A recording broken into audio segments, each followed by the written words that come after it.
Good morning, students. How are you? Today we are going to conclude our lesson, third chapter of geography, that names human development. And now we have left only a small part of it. Today we will discuss about population, environment, and development. But first we should know what is development. Development in general and human development in particular is a complex because for ages it was thought that development is a substantive concept, and once it is achieved it will address all the socio culture and environment evils of the society. Means we consider it the solution of all things. Though development has brought in significant improvement in the quality of life, with the development we have been able to improve the living standard.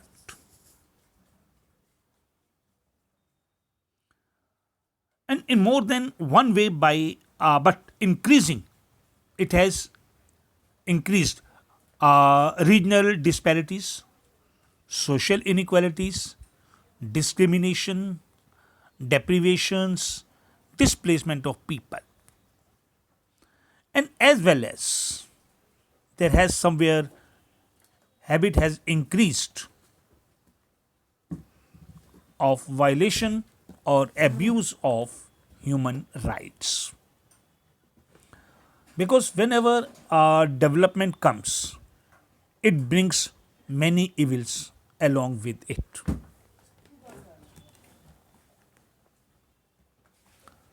So, considering the gravity and sensitivity of, we would like to say, like a human development program.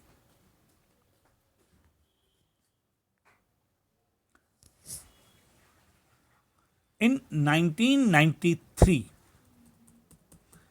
in UN Human Development Report was considered that there are some prejudices in this report.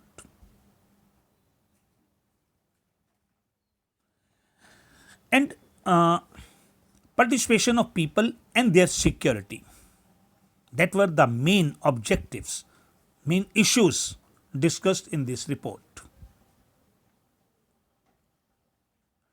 And the minimum conditions of human development.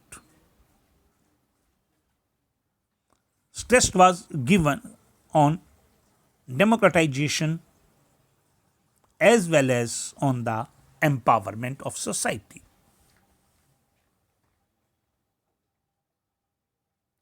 And this report accepted that peace and human development are very important for the development of society. It was felt that the developed countries should decrease their expenses on weapons, but they should spend their resources on the human development. But still, we see that they are not ready to do this. Reason? They want to make them strong and they want to develop themselves, they want to establish themselves as nuclear powers.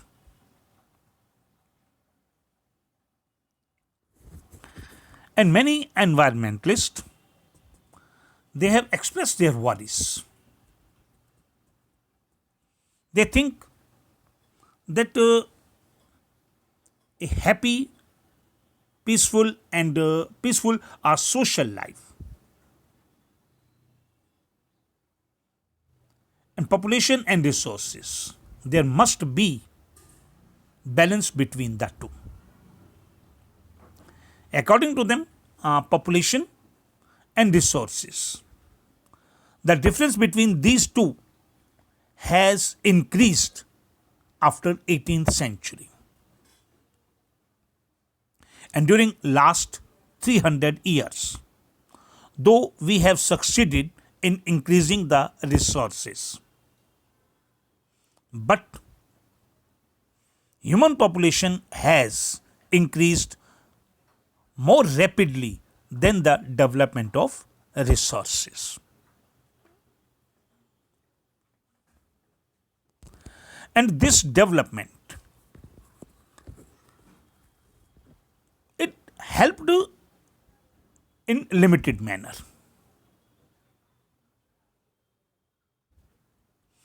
Due to increase in population, the demand of resources has increased unexpectedly. So, the main issue is how to balance between the population and the resources. And Sir Robert Malthus, he was the first scholar who expressed his concern over this. And in a manner, it seems reasonable and reliable. If we try to analyze this, then we will find that resources are not neutral. The availability of resources is not so important, but its distribution is important. If some countries or some society has a particular resource in abundance, but others do not have, if they divide these resources, it will establish peace. But if one society tries to keep it with themselves and they are not ready to share with others, obviously other will try to occupy that society. They will try to attack. Like these days, you see that the Gulf countries have rich resources of oil. And countries like America, they make plan how to occupy these area or how to bring them under their influence. And this is the main cause of conflict between the nations, either who are rich in resources, or on the other side, the countries who want to occupy these resources.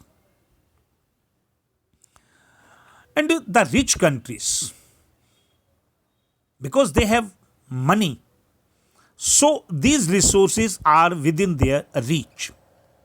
But what about the poor people? Due to their poverty, they are deprived of these resources. And the powerful people try to occupy these resources and they want to establish their monopoly. And this is the main cause of conflict in the society. If we talk about Indian culture, then Indian culture and civilization, it has been very sensitive towards this issue. Even our scriptures, our holy books,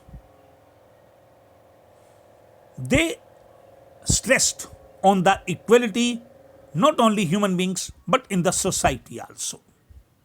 In your 10th class, you read a quotation by Mahatma Gandhi. There is sufficient for everyone's need, but there is nothing for anyone's greed. So it also encourage people to establish balance and equality. And Gandhiji was more worried about such incidents, and he wanted to establish morality, spirituality, self dependence, and non violence to make the society peaceful. And therefore, he was worried about the distribution of resources. In his views, less expenditure and trusteeship of the social money, non violence, this should be the key method to establish peace in the society. And many books like Limits to Growth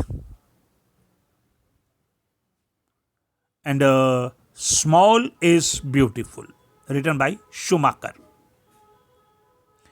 and a report by Brundtland, Our Common Future, and even in the report of the Rio Conference, Agenda 21, which you studied earlier in 10th class, they have also mentioned the ideas of Mahatma Gandhi. So, in this way, if we succeed in establishing society, peace in the society, it will be very beneficial for the human development, and it will be successful in establishing a peaceful society. So this is the end of your chapter. Now you have to solve the exercise given in the end of your this chapter. Like, you have to define the human development. You have to compare human development in northern India and the southern India. Next, you can express your views or your concern on the decreasing gender equality. And next, you have to prepare a report on human development. So I hope you will be able to understand this chapter, and next time one more chapter we will take. Till then, goodbye, have a good day. Thank you.